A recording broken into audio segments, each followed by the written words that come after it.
Assalamualaikum warahmatullahi wabarakatuh. Perkenalkan, saya Andre Wijaya Taufik, mahasiswa dari Fakultas Ilmu Sosial dan Ilmu Politik, jurusan Administrasi Publik angkatan 2020. Di sini, saya akan memenuhi tugas akhir semester saya bersama dosen pengampu saya, Bapak Dr. Zulkarnain SOS MSI.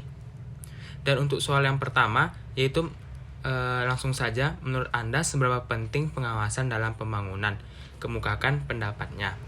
Nah, di sini menurut saya, pengawasan dalam pembangunan sangatlah penting, dikarenakan bila tidak adanya pengawasan itu, maka tidak mungkin adanya koreksi ataupun perbaikan manajemen administrasi pembangunan. Tidak akan berjalan sebagaimana mestinya juga, dan dengan demikian, pengawasan pembangunan merupakan bagian dari integral dari perusahaan itu sendiri. Oke, kita lanjut ke soal berikutnya. Jelaskan tren pengawasan dari gambar yang sudah tertera di kolom GCR. Oke, akan saya jelaskan, yaitu pertama, ada mengontrol kepemimpinan, pola pikir. Pengendalian harus mencerminkan kekuatan metodologis dan analitisnya, dan secara aktif berkontribusi pada desain model bisnis di masa depan.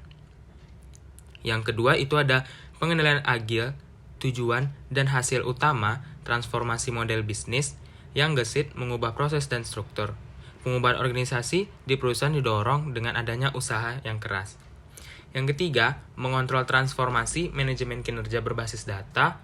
Para pembuat keputusan dalam pengendalian akhirnya ingin memanfaatkan potensi big data dengan lebih baik untuk keputusan operasional dan strategis dan berkembang menjadi manajemen kinerja yang berbasis data. Yang keempat, itu ada pengendalian fungsional, yaitu pengendalian rantai pasokan. Mempertahankan rantai pasokan menjadi keunggulan kompetitif strategis bagi perusahaan.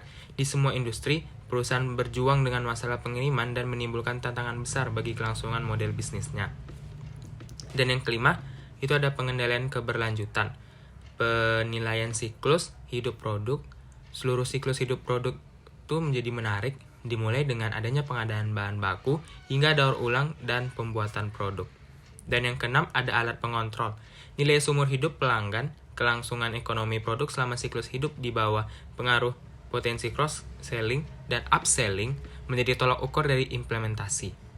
Yang ketujuh, itu ada pengendalian digital, analisis biaya, manfaat, dan itu tidak setiap tren digital harus diterapkan tanpa refleksi di perusahaan. Konversi ataupun perluasan ke model bisnis digital membutuhkan kasus bisnis yang sangat layak. Dan yang ke-8, kita masuk yang terakhir, itu mengontrol kompetensi atau model kompetensi tersebut. Perkembangan saat ini meningkatkan tekanan dalam praktik untuk mendefinisikan dan mempromosikan profil peran pengendalian dari modern. Oke, mungkin sekian yang dapat saya sampaikan.